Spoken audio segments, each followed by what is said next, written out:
રાજ્યમાં ફરી એકવાર કાતિલ ઠંડીનો રાઉન્ડ આવશે અને પવનની દિશા બદલાતા ઠંડીનું જોર વધશે। ઠંડીને લઈને હવામાન વિભાગની આગાહી કરવામાં આવી છે। કેટલાક વિસ્તારમાં 2 થી 3 ડિગ્રી તાપમાન ઘટશે। હાલ વેસ્ટર્ન ડિસ્ટર્બન્સની અસર વર્તાઈ રહી છે। ઉત્તર પૂર્વથી પૂર્વના પવન પણ ફૂંકાઈ રહ્યા છે। ધાબળા સ્વેટર હજુ બહાર જ રાખજો, ઠંડી ગઈ નથી। આગામી દિવસોમાં વાતાવરણ સૂકું રહેશે। નલિયામાં સૌથી ઓછું તાપમાન નોંધાયું છે। હજુ પણ આગામી સમયમાં ઠંડીનું પ્રમાણ વધશે। હવામાન વિભાગ દ્વારા આ અંગેની આગાહી કરવામાં આવી છે। और उसके बाद 2 से 3 डिग्री की गिरावट दर्ज होगी मिनिमम टेम्परेचर में।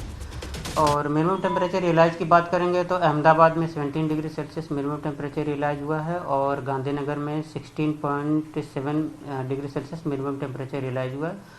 और ओवरऑल पूरे गुजरात स्टेट की बात करेंगे जहाँ पे सबसे कम मिनिमम टेम्परेचर रिकॉर्ड हुआ है वो नलिया 10.6 डिग्री सेल्सियस। अभी पिछले जो 2-3 दिनों से मिनिमम टेम्परेचर बढ़ा हुआ था उसमें जो विंड की डायरेक्शन थी वो south easterly to easterly wind prevail कर रही थी और इसके साथ ही WD वेस्टर्न डिस्टर्बेंस अप्रोच किया हुआ था नॉर्दर्न पार्ट्स ऑफ मतलब इंडिया को, जिसके कारण मिनिमम टेम्परेचर में बढ़ोतरी दर्ज हुई थी। और अभी एक फ्रेश WD अप्रोच कर रहा है जो अभी उसकी पोजीशन है 58 डिग्री से नॉर्थ लेटीट्यूड पे। और इस WD के पास होने के बाद मतलब आने वाले 2 दिनों के बाद जो टेम्परेचर में गिरावट दर्ज होगी 2 से 3 डिग्री सेल्सियस, इसी WD का असर रहेगा। हिमालयन रीजन पे जो विंड प्रिवेल कर रही है वो पूरे गुजरात स्टेट के लिए तो north easterly to easterly wind prevail कर रही है। तो आ तरफ भर શિયાળે માવઠાની આગાહી કરવામાં આવી છે। હવામાન નિષ્ણાંત અંબાલાલ પટેલ દ્વારા આગાહી કરવામાં આવી છે। જાન્યુઆરીના અંતમાં માવઠું પડી શકે છે। દક્ષિણ ગુજરાતના ભાગમાં પલટો આવશે તો 27, 28 અને 29મી જાન્યુઆરીએ માવઠાની શક્યતા વ્યક્ત કરવામાં આવી છે। આ તરફ ડાંગમાં હળવા કમોસમી વરસાદની શક્યતા। ઉત્તર ગુજરાતના ભાગોમાં હવામાનમાં પલટો આવશે। 30 જાન્યુઆરી સુધી વારંવાર હવામાન પલટાશે તે પ્રકારની આગાહી કરવામાં આવી છે। लगभग जान्युआरी अंत भाग सुधीमां आहवा डांग वलसाडना भागमां पण पलटो रहेशे चालू अने विषम हवामाननी विपरीतता રહેવાની શક્યતા રહેશે। આ અરસામાં ડાંગમાં ક્યાંક હળવો કમોસમી વરસાદ થવાની શક્યતા રહેશે। ઉત્તર ગુજરાતના ભાગોમાં પણ હવામાનમાં પલટો આવશે અને પંચમહાલના ભાગોમાં હવામાનમાં પલટો આવશે। એટલે આ તારીખ 21 થી લઈને 30 તારીખ સુધીમાં વિવિધ ભાગોમાં ભારે પલટા આવશે અને પુનઃ માવઠું થવાની શક્યતા કેટલાક ભાગમાં રહેશે। હવામાનની વિપરીત અસરથી પાકમાં રોગની ભીતિ તો બાગાયતી પાકોમાં નુકસાનની શક્યતા। રાયડા, જીરા જેવા પાકમાં નુકસાનની શક્યતા તો હવામાનનો પલટો કૃષિ માટે નુકસાનકારક રહી શકે છે। ખેડૂતોએ શાકભાજીના પાકોનું વધુ ધ્યાન રાખવું પડે છે। ખેડૂતોએ જૈવિક દવાઓ છાંટવી યોગ્ય રહેશે તેવું કહેવામાં આવ્યું છે। ખેડૂત ભાઈઓએ લગભગ જીરા જેવા પાકોમાં પાક સંરક્ષણના પગલાં લેવા યોગ્ય રહેશે।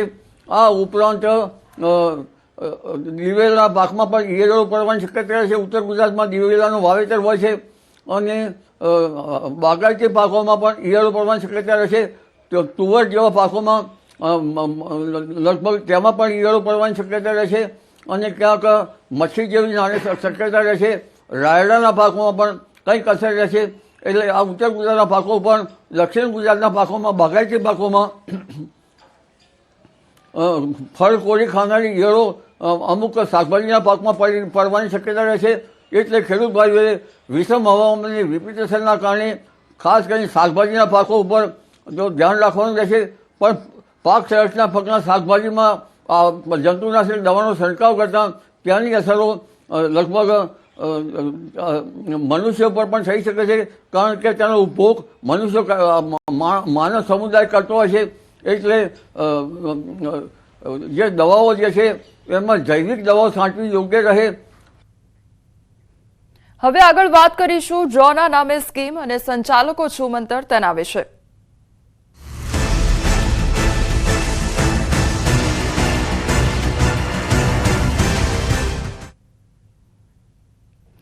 વિવાદો વચ્ચે ડ્રો યોજાયો અને નાસભાગ મચી ગઈ। પોલીસ એલર્ટ થતા આયોજકો બદલી રહ્યા છે સ્થળ। તો લકી ડ્રોના નામે સ્કીમ આપવામાં આવી। પોલીસની ચાપતી નજર રાખવામાં આવી રહી છે। બનાસકાંઠાના થરાદના રાહ ગામે ડ્રો યોજાવાનો હતો અને બનાસકાંઠા પોલીસ એલર્ટ રહેતા આયોજકોએ લોકેશન બદલી કાઢ્યું હતું. સ્થળ બદલી રાજસ્થાનના વિરોલ ગામમાં આખો ડ્રો યોજાયો હતો. મોટી ભીડ વચ્ચે ડ્રો શરૂ થતા પોલીસની એન્ટ્રી થઈ હતી. તો ચાલુ ડ્રોમાં રાજસ્થાન પોલીસ પહોંચતા નાસભાગ મચી ગઈ હતી. ચાલુ ડ્રોમાં સંચાલકો ડ્રોની કૂપનો લઈને ભાગી છૂટ્યા હતા. ગેરકાયદેસર ડ્રો તેમજ પોલીસની એન્ટ્રી અને સંચાલકો છૂમંતર થઈ ગયા હતા. ચાલુ ડ્રોમાં સંચાલકો ભાગ્યા અને રોકાણકારો સલવાઈ ગયા હતા. તો બનાસધરા મિત્ર મંડળના નામે યોજાવાનો હતો ડ્રો અને કૂપન ખરીદનારાઓ વચ્ચે પોલીસને જાહેરાત કરવી પડી. આયોજકો ભાગી ગયા છે. ફરિયાદ નોંધાવો તેવું પોલીસ દ્વારા કહેવું પડ્યું હતું. જોકે ટિકિટ ખરીદનારાઓનો સવાલ હતો કે ડ્રો યોજાશે કે નહીં, પરંતુ પોલીસે સ્પષ્ટતા કરી કે આયોજકો જ નથી, તે ભાગી ગયા છે. देखो आवाज मत करो। आपके साथ जिसने फ्रॉड किया है आप उनके नामजद एफआईआर कर देना, पुलिस अपने आप उनको ढूंढ के ले आएगी। आप ऐसे आवाज मत करो। जो भी है आयोजक है उनके नाम आप लिख के पुलिस थाने में रिपोर्ट दे दो। एफआईआर आप यहाँ पुलिस थाने साचौर दे दो। आप जहाँ चाहो, जहाँ आपके साथ फ्रॉड हुआ है वहाँ दे दो। होगा कि नहीं होगा अभी वो सर जी अरे आपका जितना भी फ्रॉड हुआ है आप नामजद एफआईआर उनके नाम से दे दो। पुलिस अपने आप उनको, जिसने आपके साथ फ्रॉड किया, पुलिस अपने आप उनको गिरफ्तार करके ले आएगी। सर ड्रॉ होगा कि नहीं होगा अभी बिल्कुल ड्रॉ होगा कि ड्रॉ तो आयोजक यहाँ नहीं है, ड्रॉ कौन करेगा? ड्रॉ रोकने के लिए तो आपने અમારી સાથે હાલ સંવાદદાતા કિશોર જોડાઈ ગયા છે. કિશોર, આખો ડ્રોનો મામલો, જે મામલે સ્કીમ પણ થઈ અને સંચાલકો છૂમંતર થઈ ગયા પોલીસની એન્ટ્રીથી, હાલ શું અપડેટ, શું કાર્યવાહી કરવામાં આવી રહી છે? ચોક્કસથી કોમલ, આપણે જણાવી દઉં કે થરાદના રા ગામે જે બનાસ થરા હતો તેમનો લકી ડ્રો 21 તારીખના રોજ થવાનો હતો અને છેલ્લા 5 મહિનાથી આની ટિકિટો વેચવામાં આવી રહી હતી. 399ના દરની 4 થી 5 લાખ જેટલી ટિકિટો પણ વેચવામાં આવી હતી. રા ગામની અંદર થરાદ પોલીસ તેમજ મીડિયાના ડરના લીધે આ જે સંચાલકો હતા તે રાજસ્થાનમાં ગયા હતા અને ગુજરાતના નજીક આવેલા વિરોલ ગામની અંદર આ રાત્રે ડ્રો યોજ્યો હતો અને ડ્રો યોજવાની તૈયારીઓ જ્યારે ચાલુ હતી તે દરમિયાન જ રાજસ્થાન સાચોર પોલીસ ઘટના સ્થળે પહોંચી હતી અને જે ડ્રોના સંચાલકો હતા ત્યાંથી ફરાર થઈ ગયા હતા. પરંતુ આ સમગ્ર મામલે હજી સુધી કોઈ ફરિયાદી પોલીસને ના મળતા પોલીસે અત્યારે તો વધુ તપાસ હાથ ધરીને ફરિયાદ નોંધવાની તજવીજ હાથ ધરી છે. ત્યારે હજુ પણ સંચાલકો દાવો કરી રહ્યા છે કે ટૂંક સમયમાં આ ડ્રો યોજાશે. હવે જોવાનું રહેશે કે ગુજરાત પોલીસ અને ગુજરાતનું વહીવટી તંત્ર આ ડ્રો કરનાર સંચાલકો સામે શું પગલાં ભરે છે. કિશોર, સમગ્ર માહિતી બદલ આપનો આભાર. હવે આગળ વાત કરીશું ભેળસેળના વેપલા વિશે.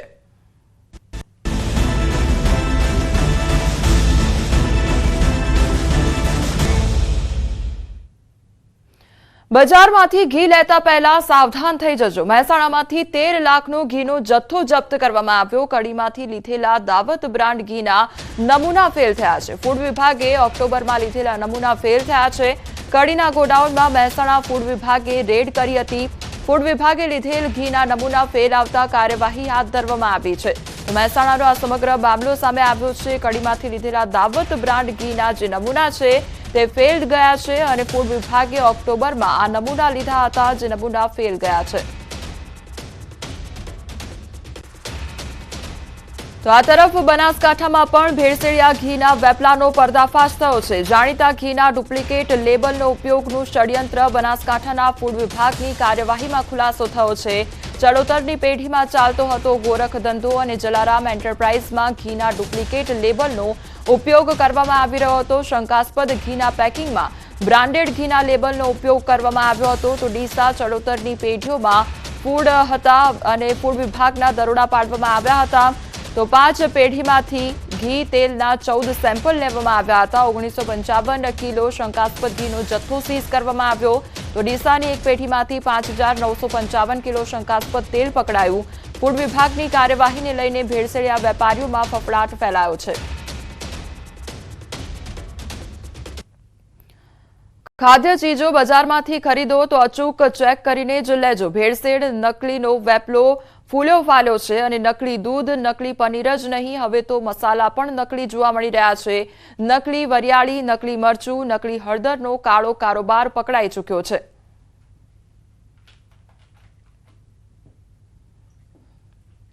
સુરેન્દ્રનગરના પાટડીમાં ગેસ ગળતરથી મોત મામલે કાર્યવાહી હાથ ધરવામાં આવી છે અને બેદરકારી બદલ કોન્ટ્રાક્ટરની ધરપકડ કરવામાં આવી છે. ગેસ ગળતરથી 2 યુવકોના મોત થયા હતા. 3 વ્યક્તિઓ સામે ફરિયાદ નોંધાઈ હતી તો માંગ સ્વીકારતા પરિવારે મૃતદેહ સ્વીકાર્યા હતા. મહત્વનું છે કે વચરાજ બેટ વિસ્તારમાં ગેસ ગળતરથી 2 યુવકોના મોત થયા હતા ત્યારે સફાઈ કામગીરી માટેની સલામતીના સાધનો પૂરા ન પાડી બેદરકારી રાખ્યાની ફરિયાદ નોંધાઈ હતી. પાટડી પાલિકાના ચીફ ઓફિસર, સેનેટરી ઇન્સ્પેક્ટર અને કોન્ટ્રાક્ટ વિરુદ્ધ પાટડી પોલીસ મથકે ફરિયાદ નોંધવામાં આવી હતી. ત્યારે હાલ તો પાટડી પોલીસે કોન્ટ્રાક્ટરની ધરપકડ કરી વધુ કાર્યવાહી હાથ ધરી છે.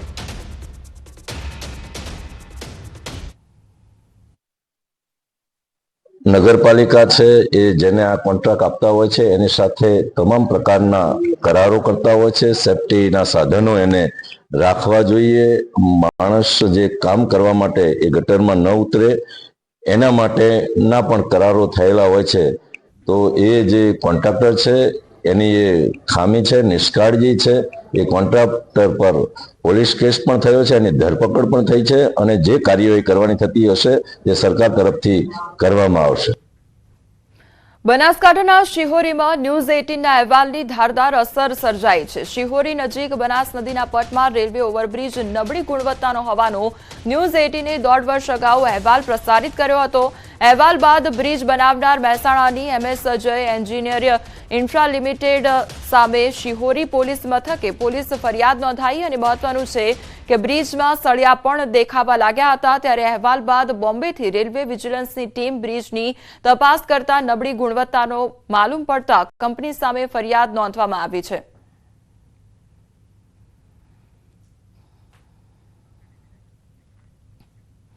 મારામારી કરનારની પોલીસે શાન ઠેકાણે પાડી છે. સુરતના ડિંડોલી વિસ્તારમાં મારામારી કરવામાં આવી હતી. 4 આરોપીને ઘટનાસ્થળે લઈ જઈ રિકન્સ્ટ્રક્શન કરવામાં આવ્યું. વધુ 3 આરોપીઓની શોધખોળ હાથ ધરવામાં આવી છે. તો મારામારીનો વિડીયો વાયરલ થયો હતો. 2 થી 3 વ્યક્તિઓ પર 7 જેટલા લોકો ફટકા અને ધોકાલે તૂટી પડ્યા હતા. ડિંડોલીના અંબિકા ટાઉનશીપનો વિડીયો સામે આવ્યો હતો.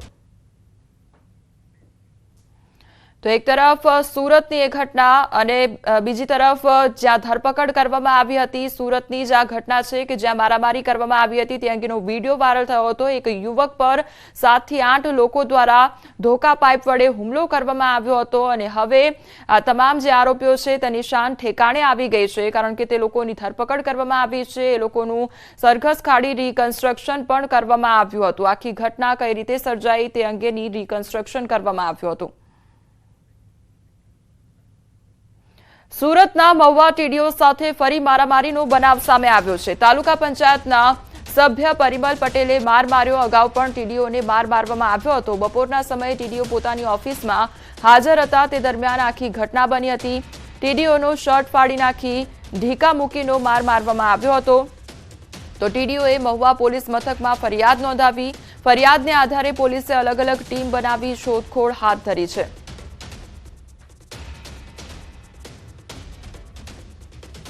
જે અંદર ચેમ્બરમાં ઘૂસી અને ટીડીઓશ્રીને માર મારેલ છે અને જેની માર મારી તેઓ નાસી છૂટ્યો છે. એટલે એ બાબતે ટીડીઓશ્રીની અમે ફરિયાદ દાખલ કરવામાં આવી છે. અને માર મારી નાસી છૂટેલ ઈસમ જે પરિમલ પટેલ જેને શોધખોળ કરવાની અત્યારે કાર્યવાહી ચાલુ છે. આમાં અગાઉ પણ એને આ રીતે જ ટીડીઓશ્રીને ચેમ્બરમાં ઘૂસી અને એને માર માર્યો હતો. ખ્યાતિ હોસ્પિટલ કાંડ કેસમાં હવે નવા ખુલાસાઓ થઈ રહ્યા છે. ક્રાઇમ બ્રાન્ચની પૂછપરછમાં ચેરમેન કાર્તિક પટેલ પોપટની જેમ બોલવા લાગ્યો છે. કાર્તિક પટેલ પોતાના અલગ અલગ બિઝનેસ માટે અલગ CS રાખ્યો હતો. કંપની સેક્રેટરી વિપિન ચૌધરીને રાખ્યો હતો. CBI સ્કોર અને અન્ય વ્યવસાયના નાણાં CS દ્વારા મેનેજમેન્ટ કરવામાં આવતા હતા અને ખ્યાતિ હોસ્પિટલના નામે કરોડો રૂપિયાની લોન પણ લીધી હતી. વર્ષ 2023માં 22 કરોડની લોન ખ્યાતિ હોસ્પિટલના નામે લીધી હતી. તો 22 કરોડની લોનના પૈસા હોસ્પિટલમાં વાપર્યા નથી. અન્ય લોન પૈસા ક્યાં વાપર્યા છે જેની તપાસ પણ કરવામાં આવી રહી છે. તો કાર્તિક ખ્યાતિ હોસ્પિટલમાં વધુ જતો ન હતો. ખાતરજ પાસે કાર્તિકના ફાર્મમાં દર મહિને પાર્ટીઓ થતી હતી. પાર્ટીમાં ડાયરેક્ટર, હોસ્પિટલના ડોક્ટરો આવતા હતા. પાર્ટીમાં દારૂની વ્યવસ્થા ચિરાગ રાજપૂત દ્વારા કરવામાં આવતી હતી. બનાસકાંઠામાં ખેડૂત પર રીંછનો હુમલો થયો અને ખેડૂત ઘાયલ થયો છે. અમીરગઢના સોનવાડીમાં ખેતર પાસે આખો બનાવ બન્યો. ખેતરથી પરત આવતા ખેડૂત પર રીંછનો હુમલો કરવામાં આવ્યો હતો. ખેડૂતો બૂમો પાડતા લોકો એકઠા થતા રીંછ ભાગ્યું હતું અને ખેડૂતના માથાના ભાગે ગંભીર ઈજા પહોંચી હતી. તેને પાલનપુર ખસેડવામાં આવ્યો છે.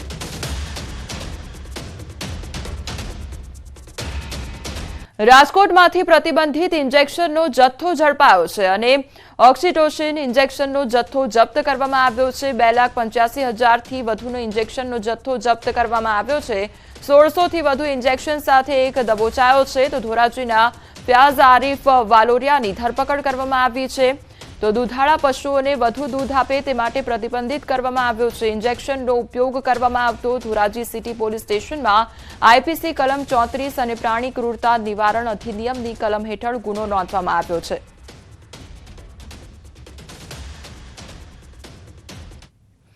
સુરતના વેસુમાં મોડી રાત્રે ફાસ્ટ ફૂડની દુકાનમાં આગ લાગવાની ઘટના બની. આગ લાગતા ભાગદોડ મચી ગઈ હતી. ફાયરને જાણ કરતા ફાયર વિભાગ ઘટનાસ્થળે પહોંચી આવી હતી. આગ પર કાબુ મેળવ્યો હતો અને આગે થોડા સમય માટે વિકરાળ સ્વરૂપ ધારણ કર્યું હતું, જેને કારણે અફરાતફરીનો માહોલ સર્જાયો હતો.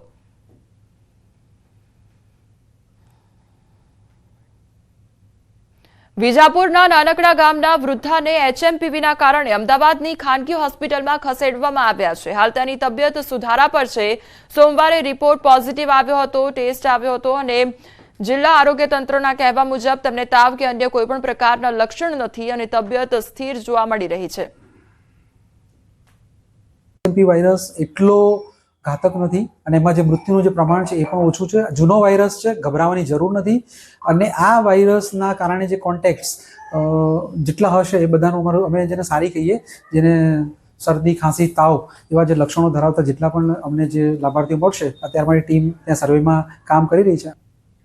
સમાચારોમાં આગળ વધીએ તે પહેલા રોકાઈશું એક બ્રેક માટે.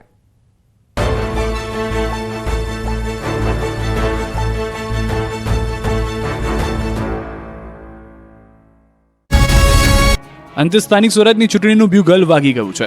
રાજ્યમાં સ્થાનિક સ્વરાજની ચૂંટણીની તારીખો જાહેર થઈ ચૂકી છે. ગુજરાતમાં ટર્મ પૂર્ણ થઈ ચૂકી હોય તેવી મહાનગરપાલિકા, નગરપાલિકા, જિલ્લા પંચાયત અને તાલુકા પંચાયતની ચૂંટણીઓની તારીખનું આજે એલાન કરવામાં આવ્યું. જૂનાગઢ મહાનગરપાલિકા અને રાજ્યની 66 નગરપાલિકાઓ, 3 તાલુકા પંચાયતની ચૂંટણી માટે 16 ફેબ્રુઆરીએ મતદાન યોજાશે, જ્યારે 18 ફેબ્રુઆરીએ મતગણતરી હાથ ધરાશે. આ સિવાય અમદાવાદ, ભાવનગર, સુરત મહાનગરપાલિકાની 3 ખાલી પડેલી બેઠકની ચૂંટણી યોજાશે. 2178 બેઠક પર મતદાન થશે. સવારે 7 થી સાંજે 6 વાગ્યા સુધી મતદાન થશે. 27 જાન્યુઆરીએ જાહેરનામું પ્રસિદ્ધ થશે. 1 ફેબ્રુઆરી સુધી ઉમેદવારી પત્રો ભરી શકાશે. 3 ફેબ્રુઆરીએ ફોર્મની ચકાસણી થશે. ફોર્મ પરત ખેંચવાની છેલ્લી તારીખ 4 ફેબ્રુઆરી છે. સ્થાનિક ચૂંટણીમાં 27% ઓબીસી, 14% એસટી અને 7% એસસી અનામત બેઠકો રહેશે.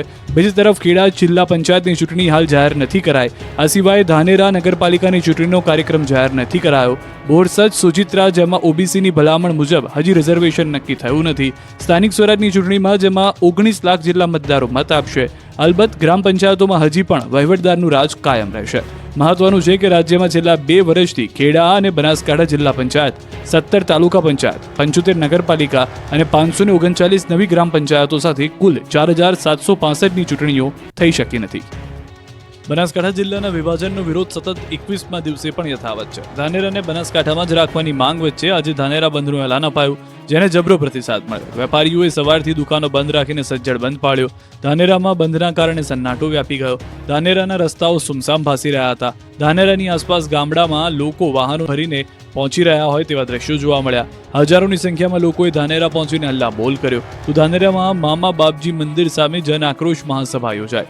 સભામાં આવવા માટે વેપારીઓ પણ સ્વેચ્છાએ દુકાનો બંધ રાખી સભામાં હાજર રહ્યા. સભામાં પહોંચવા ગામે ગામથી લોકો ટ્રેક્ટરો અને ડાલામાં ધાનેરા તરફ આવતા જોવા મળ્યા હતા. ધાનેરા તાલુકાના અનેક ગામડાઓમાંથી લોકો ટ્રેક્ટર, જીપ, ગાડી સહિતના વાહનો લઈને ધાનેરા પહોંચ્યા. સભામાં લોકોને લાવવા 350 રિક્ષાઓ મફત સેવા આપી ચૂકી. રિક્ષાઓ ઉપર જન આક્રોશ સભાના બેનરો લાગ્યા. ખાસ વાત એ છે કે આ વિરોધમાં ભાજપ કોંગ્રેસ બંને પક્ષના નેતાઓ સામેલ છે. ભાજપના પૂર્વ ધારાસભ્ય મફતલાલ પુરોહિતે તો આત્મવિલોપનની ચીમકી ઉચ્ચારી. મફતલાલે કહ્યું કે સરકાર નહીં સાંભળે તો આત્મવિલોપન અને રસ્તા રોકો આંદોલન કરીશું. તો પૂર્વ ધારાસભ્ય નથાભાઈ પટેલે પણ ધાનેરાને બનાસકાંઠામાં જ રાખવા માંગ કરી. ધાનેરાને બનાસકાંઠામાં રાખવા નહીં આવે તો ભવિષ્યમાં ઉગ્ર આંદોલન અને ટ્રેક્ટરમાં ગાંધીનગર કૂચ કરવા ગર્ભિત ચીમકી ઉચ્ચારી છે.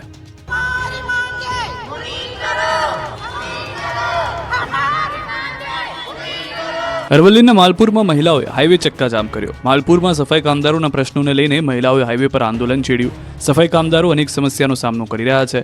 કેટલીક વખત નોકરી દરમિયાન કામદારોના મોત થયાના કિસ્સા પણ જોવા મળ્યા. આ મામલે અનેક વખત રજૂઆત કરવા છતાં કોઈ નિરાકરણ ન આવતા આખરે આંદોલનનું શસ્ત્ર ઉગામવામાં આવ્યું. સફાઈ કામદારોના પ્રશ્નોને લઈને દંડવત યાત્રા ચાલી રહી છે. 21 દિવસ જેટલો સમય થવા છતાં પણ તેમના પ્રશ્નો તંત્રના બહેરા કાને સંભળાતા નથી.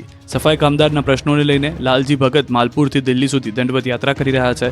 કઠિન યાત્રા બાદ પણ અધિકારીઓ અને પદાધિકારીઓ ના આવતા કામદારો સહિત તેમના પરિવારમાં આક્રોશ જોવા મળ્યો. દંડવત યાત્રાને 21 દિવસ જેટલો સમય પસાર થવા છતાં ન્યાય ન મળતા મહિલાઓએ હાઈવે પર ચક્કાજામ કરી વિરોધ દર્શાવ્યો. દંડવત યાત્રા કરનાર લાલજી ભગતના પત્ની અને મહિલાઓએ મોડાસા ગોધરા હાઈવે પર ચક્કાજામ કરીને વિરોધ દર્શાવ્યો.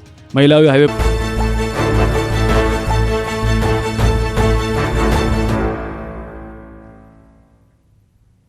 બ્રેક બાદ આપનું સ્વાગત છે. સમાચારમાં આગળ વધીએ તો ગાંધીનગરમાં રાજ્ય સરકારની કેબિનેટ બેઠકનું આયોજન. સીએમ ભૂપેન્દ્ર પટેલની અધ્યક્ષતામાં મળશે બેઠક. નવા જંત્રી દર અંગે બેઠકમાં થઈ શકે છે ચર્ચા. રાજ્યમાં કાયદો અને વ્યવસ્થાની સ્થિતિ અંગે પણ ચર્ચા કરવામાં આવશે. તો સ્થાનિક સ્વરાજની ચૂંટણીઓ પહેલા સુરક્ષા વ્યવસ્થા અંગે પણ ચર્ચા કરવામાં આવશે. કેન્દ્રીય ગૃહમંત્રી અમિત શાહની ગુજરાત મુલાકાત પહેલાની તૈયારીઓ પર પણ ચર્ચા થઈ શકે છે. રાજ્યમાં સ્થાનિક સ્વરાજની ચૂંટણીની જાહેરાત થતાં જ ભાજપ કોંગ્રેસ તૈયારીઓમાં લાગી ગઈ છે. ચૂંટણી જાહેરાત થતાં જ ભાજપનું નિવેદન સામે આવ્યું છે. ભાજપે આશા વ્યક્ત કરી છે કે ભૂતકાળમાં જે પરિણામ મળ્યા છે તેના કરતાં વધુ સારા પરિણામ આ વખતે મળશે. અમે વિકાસના મુદ્દા સાથે પ્રજા વચ્ચે જઈશું તેવું કહેવામાં આવ્યું છે.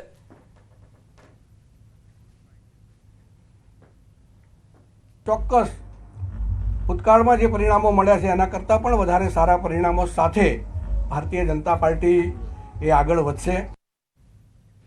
સ્થાનિક સ્વરાજની ચૂંટણીઓની જાહેરાતને કોંગ્રેસે આવકારી છે. તો કોંગ્રેસ પ્રદેશ પ્રમુખ શક્તિસિંહ ગોહિલે પ્રતિક્રિયા આપી છે. 2 વર્ષથી ચાલતા વહીવટદાર શાસનનો અંત આવશે તેવું કહેવામાં આવ્યું છે. કોંગ્રેસને સમર્થન આપવા જનતાને અપીલ કરી છે.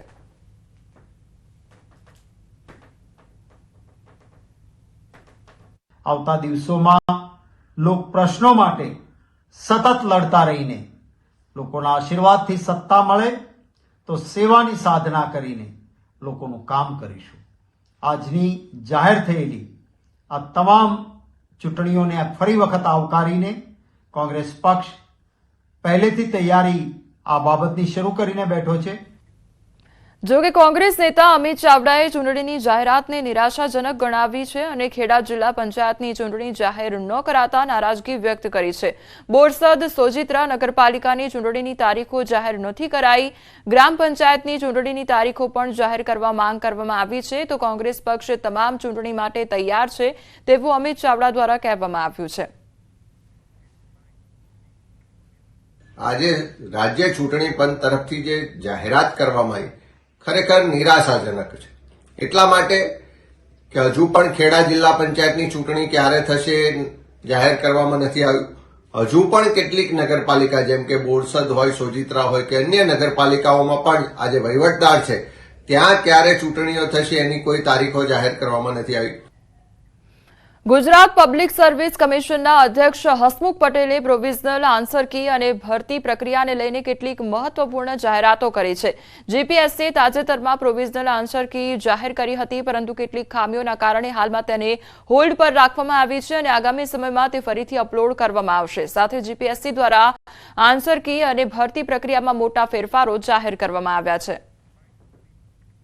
અસિસ્ટન્ટ મેનેજર અન્ન અને નાગરિક પુરવઠા નિગમના જે હમણાં પરીક્ષા થઈ એની આન્સર કી અપલોડ કરવામાં, પ્રોવિઝનલ આન્સર કી અપલોડ કરવામાં આવી, જે તજજ્ઞના અભિપ્રાયના આધારે અપલોડ કરવામાં આવી છે અને એની અંદર ભૂલો જણાઈ આવી છે. માટે અમે એની જે ઓબ્જેક્શન માટેની જે સિસ્ટમ હતી અત્યારે હોલ્ડ કરી છે, પણ એને અમે ફર્ધર ખરાઈ કરી અને હવે મૂકશું એવી અમે કાળજી લઈશું. વડોદરામાં બપોરે દિલધડક એર શો યોજાશે અને સૂર્યકિરણ એરોબેટિક દ્વારા એર શો કરવામાં આવશે. Team daredevils, loops, rolls, head on cross તેમજ બઝ અને ઇન્વર્ટેડ ફ્લાઇંગ સહિત એરોબેટિક દાવપેચનો નજારો સર્જાશે અને 5 એરક્રાફ્ટ ડીએનએ સ્ટ્રક્ચરને મળતા હેલિક્સનો આકાર સર્જશે તેમજ સૂર્યકિરણ એરોબેટિક ટીમ આકાશમાં ત્રિરંગાની રચના કરી દેશદાસના દર્શન કરાવશે. આ ઉપરાંત માત્ર 60 સેકન્ડમાં આકાશને આંબતા સ્વદેશી એરક્રાફ્ટ સૂર્યકિરણ ટીમમાં 17 સભ્યો હશે.